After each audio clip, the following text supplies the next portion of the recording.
خب مسئولین عزیز، الله جان امو پروژه خود تشریح میکنه. شما خیلی متوجه باشید برایشان کدام جایی که مشکل بود از شما در پروژه خودتان نظر بازی میتونین یک ایده برای خود داشته باشین و همچنان چه رقم پرزنت کنید بازم خیلی متوجه باشین، یعنی از هر نگاهی براتون مهم است که باید امو ریزالتتان بهترتر شود. خب ما از کامپیوتر با نظر من کامپیوتر ما چارج خلاص کردم، از موبایلم جان هستم از دو جای از کامپیوتر ما بیرون میشم و همچنان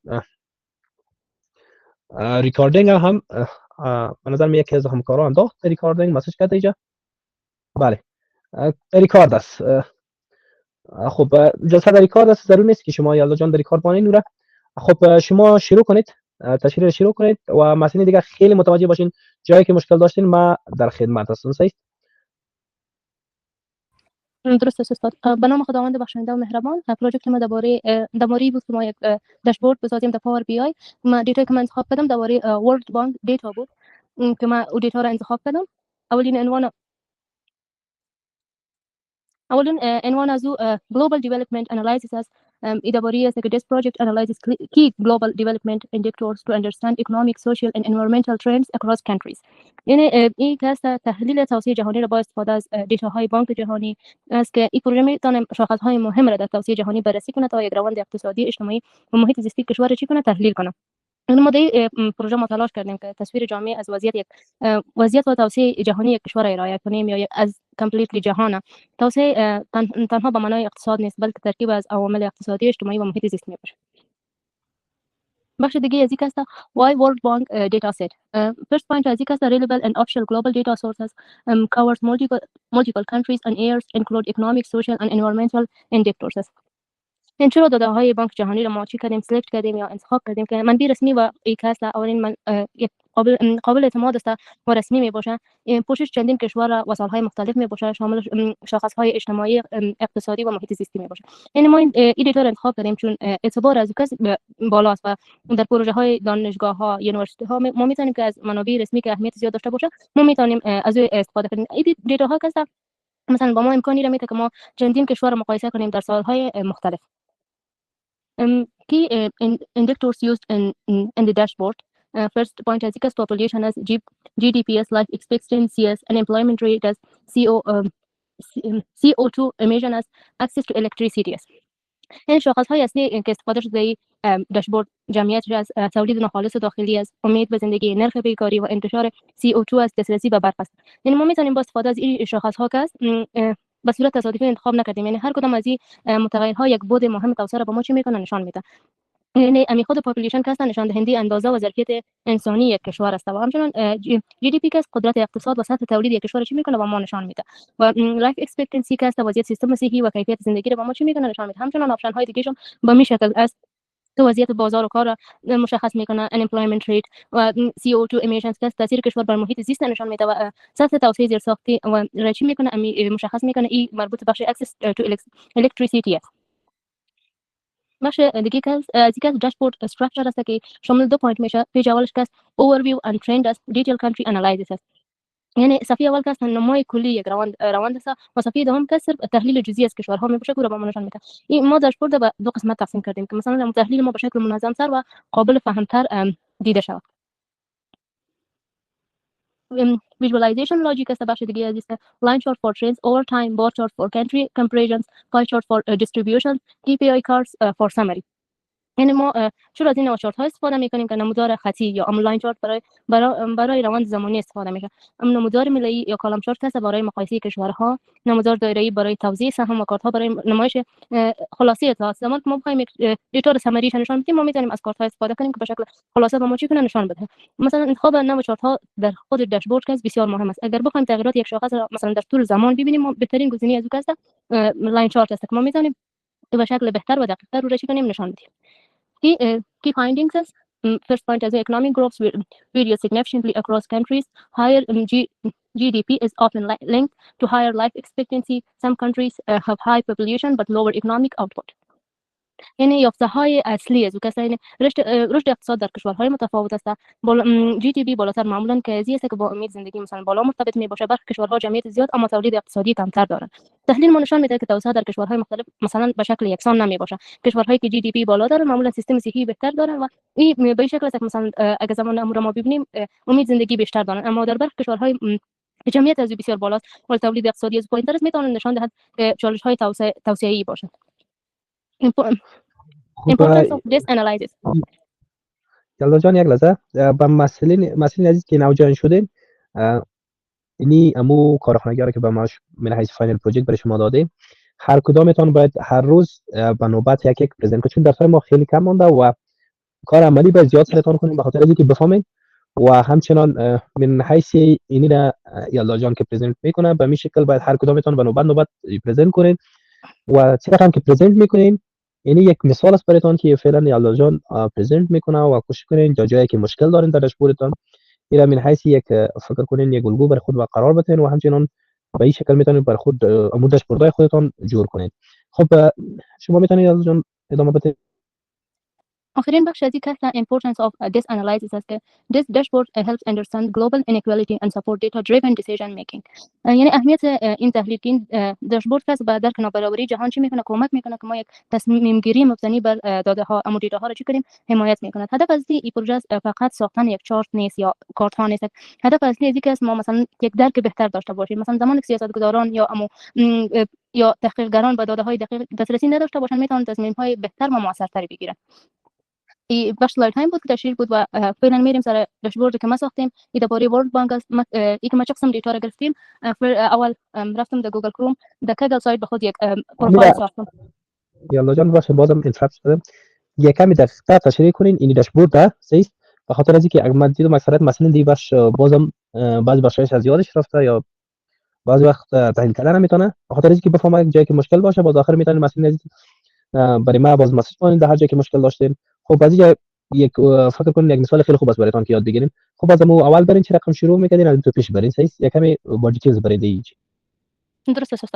خب تمام ماشینایی داریم چه قسم در یک سایت بخواد یک پروفایل بسازیم. زمانی که ما پروفایل ساختم میتونین دو سایت هر نوع دیتا رو بگیریم. زمانی که ما یک دیتا رو میگیریم زیاتر به شکل زیپ دانلود میشه. او رو ما که رایت کلیک کنیم اونجا ما میتونیم که مثلا اونجا چند آپشن میاره extract here or extract file. او رو که extract here کنین او مثلا دیتا میره اگر CSV باشه و یا اگر یک اکسل شیت باشه او در جای خودش میره. مثلا باز ما میتونیم که نظر به اون چی کنیم دیتا خود بگیریم. ما تمام ماشینایی داریم که اول دیتا رو چقسم میگیریم از کی دیتا میگیریم. دیتا رو که دانلود کنیم ما میریم دیتا رو میگیریم.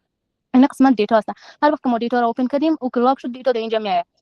اولین بخش از اینکه ما مثلا باید از کارت ها شروع کنیم به خاطر کارت ها که است سمری و یا خلاصی یک داشبورد نشان میده و قابل اهمیت بیشتر می باشه. و این که ما چه قسم بک‌گراند از دادم زمان که ما مثلا یک کارت هم سلکت نباشه ما بریم ما زمانی که بریم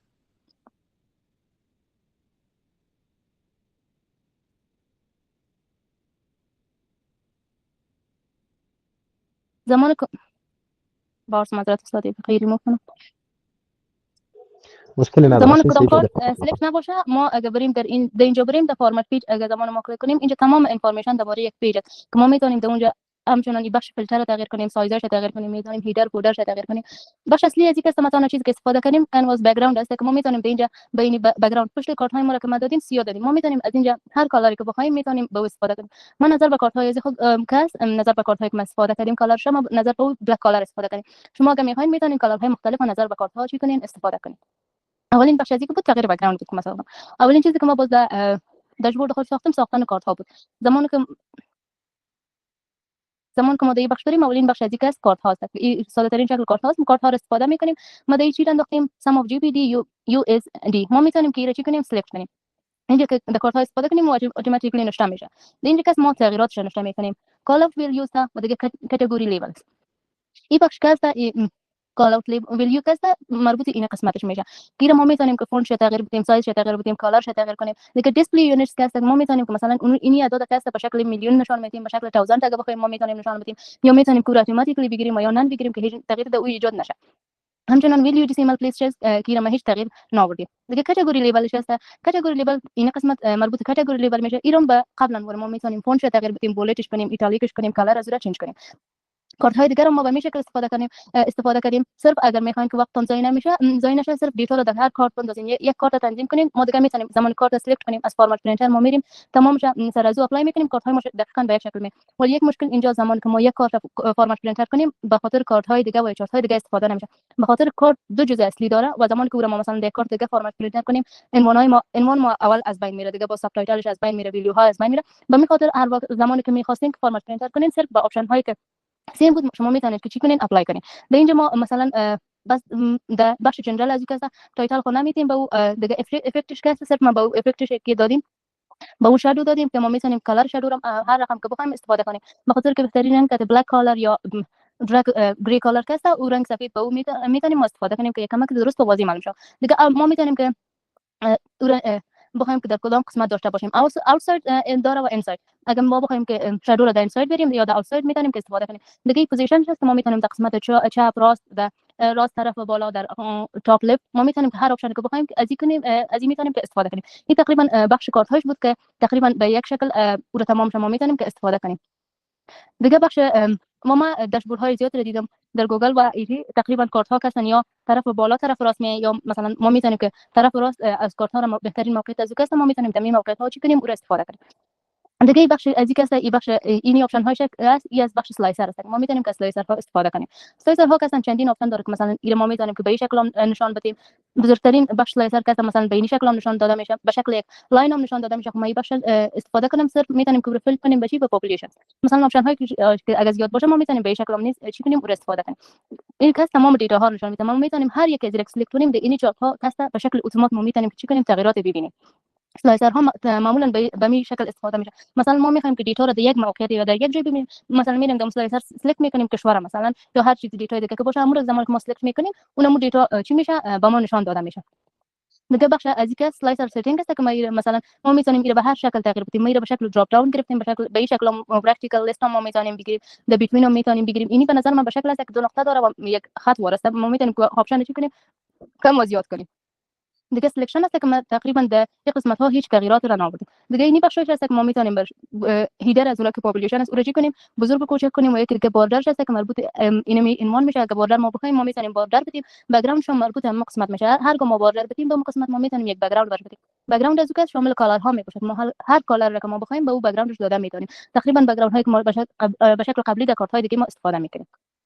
بزرگترین بخش از این مکاست که ما میتونیم آپشن مهم است، به خاطر که داشبورد های زیاد را که دیدم همیشه لاین چارت ها بزرگ میبودن، به خاطر که لاین چارت های کمک دقیق و واضح معلوم میشن از لاین چارت ها استفاده میکنن.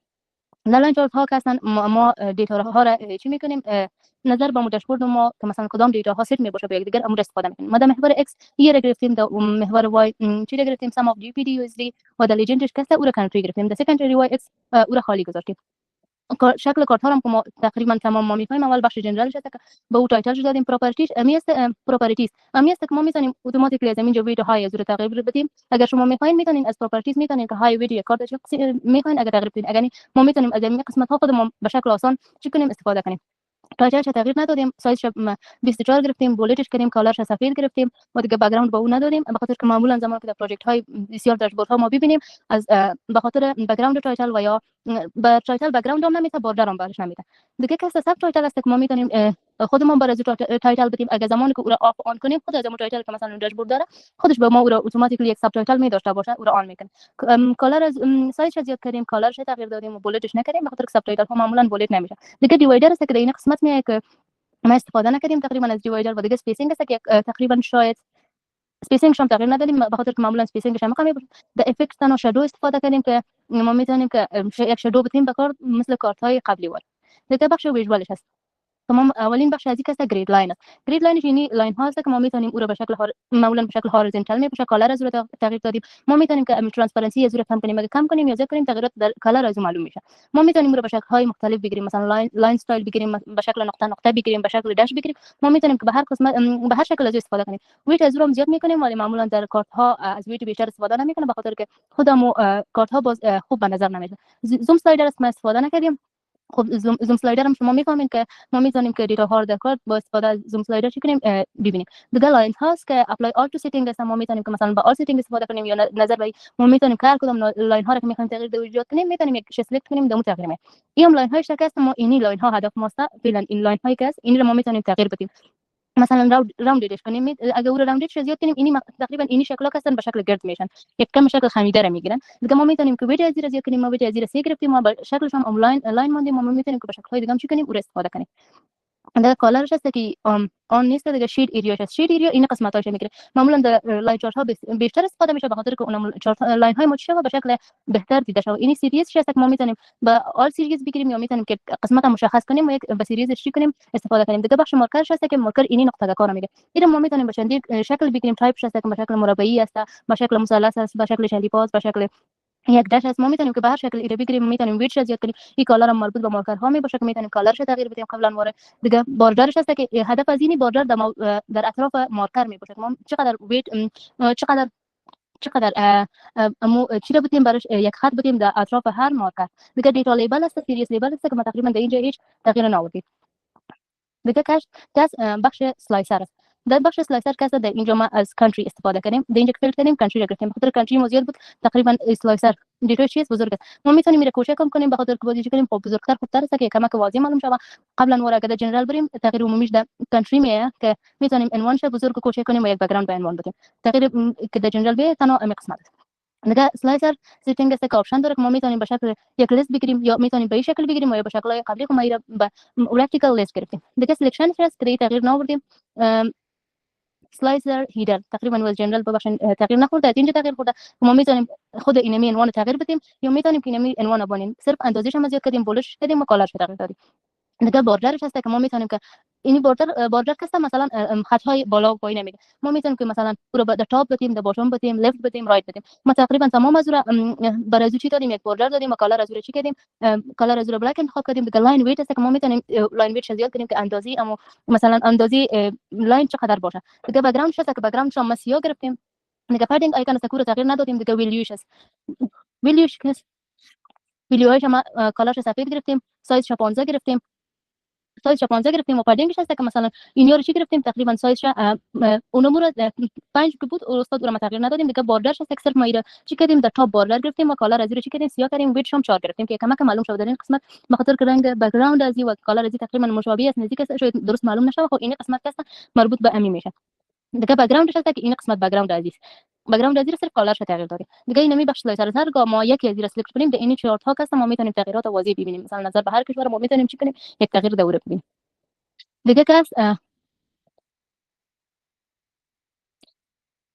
این بخش کس مربوط گاج این مربوط گاج میشه که در این ما میتونیم یک ویلیو رو چی کنیم استفاده کنیم. ما ویلیو رو استفاده کردیم و دیگه کس تارگت ویلیو است که sum of access to electricity است، دیگه sum of population است که دو تا دیتا اومده و چی کردیم اد کردیم. دیگه بخش جنرال هست که مربوط عنوان میشه، ساب تایتل میشه، کالر کارت میشه. این بخش معمولا در بخش جنرال میشه که تقریبا زیاد ما تکرار کردیم. دیگه اولین بخش از اینکه گاج اکسس است که دی بخش ما هیچ تغییر نآوردیم.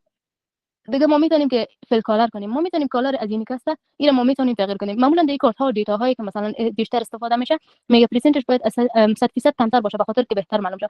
این اگه فیل هم کنیم به شکل عادیش معلوم میشه. اگه این کاملا یک دیتا که مثلا 5% باشه این مکمل کنیم بازم به شکل اولیش معلوم میشه. از همین خاطر دیتا کمتر از فیصدیش از 100% باشه معمولا بیشتر استفاده میشه. ما میتونیم کالر از هر رقمی که بخوایم میتونیم تغییر بدیم. میتونیم هر کالر که نظر ما داشبورد ما کارت های ما یک رقم معلوم شما ما میتونیم چی کنیم او را تغییر بدیم. دیگه بخش دیتا لیبلش هست که او را فونتش زیاد کردیم، بولتش کردیم و کالرش تغییر دادیم.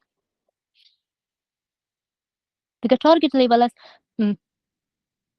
دیگه یک قصه که تغییر از یادم رفته که هدف از کدام قسمت است. خب اینجا تقریبا معلوم نمیشه که کدام قسمت است، فراموش شده استاد ببخشید. دیگه کال اوت ویلیوز که این قسمت است تقریبا.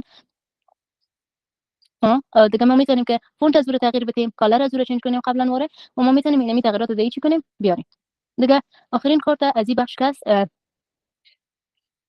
کلوز ستریت کالم چارت است. آخرین بخش از این در این بخش ما در محور اکس کانتری اضافه کردیم، در محور وای سم اف پاپولیشن استفاده کردیم و لیجند از خالی ماندیم. صرف همین دو قسمت که هست ما در این دیتا استفاده کردیم. دیگه باز فرمش ویژوال شده که بخش جنرالش تقریبا بیشتر تکرار شده که صرف عنوان تغییرش میاد، ساب تایتل از اگر میخواین به تایتل بک‌گراند بدین یا دیوایدر استفاده کنین، ما میتونیم از این بخش ها چی کنیم، از بخش جنرال استفاده کنیم. دیگه محور وای است که اولین بخش از یک ویدیوش است. محور اکس است، میبخشید محور اکس است که اینی بخش مربوط ویدیوش است که ما سایزش نو دادیم به خاطر کار ما بسیار کوچک بود. اگر ما ویدیوش بیشتر میکردیم تقریبا این عنوان ها و کلام های از یک است بیشتر کوچکتر میشدن و درست معلوم نمیشد. بولتش کردیم، کالرش 25 گرفتیم.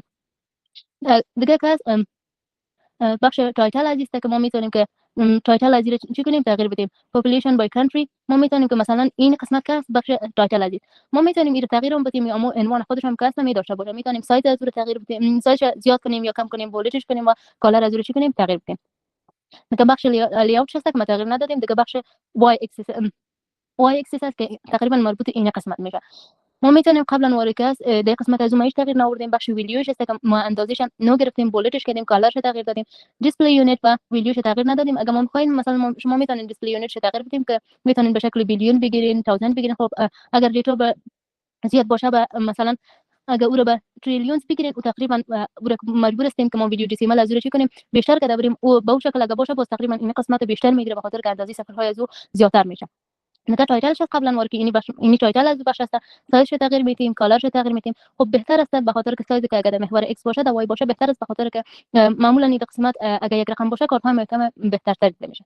دیگه بخش گرید لاینش هست، این قسمت است دیگه کارت تقریبا بیشتر معلوم نمیشه، کالر سیم است تقریبا. ما میتونیم از گرید لاین استفاده کنیم، زوم سلایدر ما استفاده نکنیم. دیگه کالماش کالم مربوط این قسمت می باشه که مثلا ما میتونیم که آل کالم بگیریم یا میتونیم یک آپشن سلکت کنیم یا نظر به چی کنیم، رنگ کالر تغییر بدیم. خب ما آل گرفتیم، کاتگوریش کالر از ایران بلو گرفتیم، ترانسپرنسیشون کم نکنیم. دیگه بخش باردر است که باردر تقریبا اینجا اگر درست معلوم شود این خطهای اطراف هر کالم باردرش میگه. ما میتونیم به او کالر تغییر بدیم. ما مثلا در اینجا باید یکم ما کالر گرفتیم که یکم درگ بلو است که فرق با او داشته باشه که این خود باردرهاش معلوم شود. دیگه ما میتونیم کریت از رو زیاد کنیم یا کم کنیم. اندازه خود باردر مثلا ما اگر زیاد کنیم خب تقریبا اینجا کل کالم ها رو کالرش خراب میکنه، از خاطر ما زیاد نکنه. دیگه دیتیل لیبل است که ما در این تغییر نبردیم. دیگه پلات ایریا بک‌گراند است، اگر ما بخوایم در اینجا مثلا یک بک‌گراند به هر کارت ما داده میتونیم. دیگه خود عنوان که است آخرین بخش از رو که ما کار کردم بخش عنوانش بود. ما میریم یک تکست باکس میگیریم، یک تکست باکس که گرفتیم دو ما میتونیم نوشته کنیم. دیگه میتونیم او رو عنوانش بزرگ کنیم، بولد کنیم، کالر از رو تغییر بدیم. دیگه خود از او به این شکل درست میشه. باز میتونید که در هر وقت میتونید در وسط عنوان بیارین یا در کنج بیارین، در هر قسمتی که شما مثلا نظر بری تایتل باشه شما میتونید که عنوان در اونجا بیارین. پیج دوم از این است، باز ما از لاین چارت استفاده کردم. در محور اکسش است، sum of unemployment است، secondary y axis است. دو بخش دیگهش به نظر من secondary y axis نبود، بخش legend بود. این که account of country است. secondary y axis است. legend که بود تقریبا در این قسمت می آمد. محور x شد، ای y شد، این secondary y x که هستن تقریبا مربوط این قسمت میشه. بخش فرمت ویژوالش هست که جنرال خب تغییرات عمومی و قبلا ورساده است. در محور x هست که این تایپ هست که ما میتونیم به کدام تایپ های استفاده کنیم، به شکل کاتگوری یا کانتینیوس. ما خب آپشن ازیر تقریبا هیچ تغییر ندادیم، به شکل اولیه ماندیم، رنجش هم تغییر ندادیم. دیگه بخش ویدیوش هست. ویدیوش که هستن ما بولد کردیم، این قسمت ها هستن مربوط ویدیوش میشه. سایز از رو زیاد کردیم. دیگه دیسپلی یونیتس و ویدیو دسیمال پلیس هیچ تغییر نآوردیم و کالر از رو تغییر کردیم. شما میتونین فونت هر فونتی که مثلا در کارت بهتر و واضح‌تر خوانده شود از اونم چی میتونین شما از اونم فونت استفاده کنید. دیگه تایتلش هست که تقریبا این قسمت به خاطر کارت ما در اینجا خورده است. تایتل هم معمولا اگر او رو بولت هم کنیم، سایزش هم زیاد کنیم تقریبا به مشکل خردتر دیده میشه. صرف او رو قبلا ما سایزش زیاد کردیم، بولتش کردیم و کالرش تغییر دادیم. دیگه کسا محور اکس هست که رنجش ما هیچ تغییر ندادیم. ما ویدیوش هست که این قسمت کسا ویدیو محور وای است، بولتش کردیم، سایزش محور اکس وار نو دادیم و کالر از رو تغییر کردیم و دو دانه آپشن هیچ تغییر ندادیم. دیگه سویچ اکس پوزیشن است. این زمانی که ما آف و آن کنیم این قسمت هستن صرف موقعش تغییر بده. مثلا لفت اگر این در بخش لفت است این طرف رایت میره اگه این آپشن باز کنیم. دیگه بخش تایتل از است که این تایتل محور وای است. میتونین اون اندازه‌اش زیاد کنین، فونتش تغییر بدین، بولتش کنین و حتی میتونین کالر از رو چی کنین تغییر بدین. دیگه سکندری وای اکسس است. دیگه این بخش یلا جان تایم در نظر بگیریم، یک طریقه تشریح کنیم که زهر طرف خلاص کنه. است درست است استاد، کوشش میکنم خلاص شه. خب کوشش کو که چیزایی که اگر تکراری باشه مثلا پیشتر تشریح کردیم تو صفحه از او بگذاریم. خب مثلا در اینجا که هست چارت که هست پای چارت هست، از اینا یک تشریح کنم باز دو دیگه شه متوان خاطر که باز در 3 دقیقه تشریح کنه باز 10 دقیقه به خاطر مسئولین میتیم که سوال اگه داشته باشه پرسان کنه باشه. درست است استاد. خب تغییرات قبلی رو هم در این چارت ها آوردیم. بخش دیگه از این چارت که است ایفانال چارت است. در این چارت هم ما قبلا وارد دیتا میکنیم که ما مثلا کدام دیتا ها را گرفتیم. بخش فرمت ویژوالش هست که ما مثلا کالر های زیر تغییر میدیم. این کالر ها هستن مربوط به زمین میشه. ما میتونیم کدام کالر ها رو به استفاده کنیم. هر کالر که ما بخوایم میتونیم دو بیاریم دیگه دیتا لیبلش هست که مثلا ما میتونیم این دیتا لیبل ها رو چی کنیم به او آف کنیم یا آن کنیم. مثلا در اینسایت سنتر ما میتونیم او را استفاده کنیم یا ما میتونیم در آوتساید اند استفاده کنیم. ما میتونیم این دیتا لیبل ها رو چی کنیم به او تغییر بدیم. دیگه ویلیوش هم مربوط به دیتا لیبل است که میتونیم کالرش تغییر بدیم، بولدش کنیم و ایتالیکش کنیم. دیگه بک‌گراندش هست که ما میتونیم به او بک‌گراند بدیم. خب در اینجا بک‌گراندش تقریبا معلوم نمیشه و دیگه کاتگوری لیبل است که ما میتونیم ویلیو بخش ویلیوش هست که ما میتونیم سایزش زیاد کنیم، بولتش کنیم، میتونیم ایتالیکش کنیم و کالر از رو چی کنیم تغییر بدیم. دیگه کنورژن ریت است. به نظر من کنورژن ریت این قسمت ما کاسه کنورژن ریت است که ما میتونیم اینو به شکل قبلی سایز تغییر بدیم، بولتش کنیم، ایتالیکش کنیم. شما میتونید تغییر بدید. این کاتگوری ها هستن خودشون کالر های از رو مشخص میکنه که به چه شکل باشه. دیگه یک است اسکاتر چارت است. بله یک است اسکاتر چارت است که ما صرف در محور ویلیوش هیچ ندادیم، در محور ایکس دیتا دادیم، در محور وای لجند دادیم و سایزش. بخش جنرالش خود تکرار است. محور ایکس و وایش هست که ما میتونیم کدام تغییرات در محور ایکس ویدیوش هست که این قسمت مربوط به ویدیوش میشه. دیگه تایتلش هست که این تایتل لازم میشه که قبلا ما میتونین بولتش کنین، ایتالیکش کنین و یک سایزش تغییر کنین. محور وای هست که ویدیوش هست و تایتلش هست که مربوط به این قسمت میشه. دیگه بخش لیجند هست که تاپ سنتر استفاده کردیم. این بخش لیجند هستش ما میتونید استفاده کنیم. تکست لیجند که مربوط به این قسمت ها میشه. شما اینو میتونید که بزرگ کنین، کوچک کنین، رنگش تغییر بدین، هر حالت خاصی میتونید تغییر بدین. دیگه تایتلش هست که این قسمت تایتلش هست ایر هست که ما رو میتونید ما رو ایج تغییر ندادیم. گرید لاینش هست که مربوط به این قسمت ها هستن. گرید لاینش هست شما میتونید ویدش تغییر بدین، سایزش ویدش تغییر بدین، کالرش تغییر بدین. میتونید رو به شکل داش بگیرین یا به شکل خط بگیرین. به شکل خاصی شما میتونید که استفاده کنین. بخش مارکرش هست که نه تقریبا خود اینی مارکر هست، اینی نقاط هستن. یا شما میتونید به هر تایپ کس استفاده کنید. خب این شکل کس معمولا بهتر معلوم میشه. خب شما میتونید به شکل یک مربع بگیرین، به شکل مثلث بگیرین، به شکل خط بگیرین. خب به شکل کس معمولا یک کمک واضح و خوبتر معلوم میشه. دیگه کالرهای از شما میتونید کالرهای زیر تغییر بدین که اینجا آف هستن. دیگه باردرش شما میتونید که به اینی مارکرها هستن یک باردر یا خط بدین که اطرافش باشه، ویدش زیاد میکنین. خب ما از استفاده نکردیم. دیگه کاتگوری لیبل است که ما از یک کاتگوری لیبل ندادیم. اگه ران کنیم اینجا مثلا اما ارقام یا اعداد چی است امروی از اونش نمیشه. دیگه دونی چارت است. اینم قبلا وارد او دیتا کردیم. لیجند شکن فی گرفتیم و با او د ویلیو ازو چی کردیم دیتا کردیم. دیگه لیجند هست که مثلا در تاپ سنتر انتخاب میکنیم. دیگه تکست هست این قسمت مربوط تکست خود امی لیجند میشه که میتونید سایز از رو زیاد کنیم، کمک سایز زیاد کنیم، کالر از رو سفید گرفتیم. تایتل اینی تایتل لیجند هست شما میتونید او رو فونت تغییر بدین، کالرش تغییر بدین، هر شکلی که شما میخواستین او رو تغییر میدین. دیگه کالرهای ازیت این کالرها که آپشنال است. خب از زمانی که خود میدونید چارت ما بزرگ باشه تقریبا حوصله گیر میشه. ما زیاتر کالرهای از آپشنال تغییر دادیم و زیاتر کالرهاش هم اتوماتیکلی که داده بودن و تغییر دادن. این کالرها رو شما میتونید که تغییر دو ایجاد کنید. دیگه اسپیسینگ هست که فاصلهش هست که مثلا فاصله از اینی چقدر باشه، کوچکتر باشه یا بزرگتر باشه، شما میتونید کورو تغییر بدین. دیتا لیبل هست که این قسمت ها مربوط دیتا لیبل میشه. میتونید که در داخل از اینیان کنین بخاطر که اندازی از بسیار کوچکتر است. ما دیتا لیبل outside گرفتیم. پرسنت اف لیبل کانتنت است که پرسنت هست که شما میتونید که یارو چی کنید تقریبا بدین. مثلا میتونید اینجا بگیرین این دیتا ها زیاد میشه، یارو بگیرین کمتر نشون میده. تقریبا اگه زیادترش انتخاب کنیم کلش میگه. دیگه ویدیوش هست که ما میتونیم به شکل قبلی کالرش تغییر بده، بولتش کنیم، ایتالیکش کنیم و دیگه دیسپلی یونیت هست که ما میتونیم به هر شکل که بخوایم رو تغییر داده میتونیم. دیگه روتیشن هست که ما میتونیم این روتیت کنیم، مثلا تغییر بدیم این قسمت بالا میره و یک قسمت چیز به شکل پایین او به طرف پایین میره. دیگه آخرین بخش از این کاست پای چارت است. پای چارت هم تقریبا تغییراتش به این شکل است که ما در لیجند شیر دادیم و در ویدیوش هم کاست سم اف جی پی دی یو اس دی را دادیم. جنرال تغییرات عمومی است. لیجند هست که در لیجند تایتلش هست، فونتش هست که این قسمت ها مربوط لیجند بشه. یک تایتل داره که میتونیم اندازی از زیر تغییر بدیم، کالرش چنج کنیم در لیجند و این کاست ویدیوش هست که ما میتونیم بزرگ کنیم، رنگش تغییر بدیم به نظر به کارت هر کس که میخواد او را داده میتونه.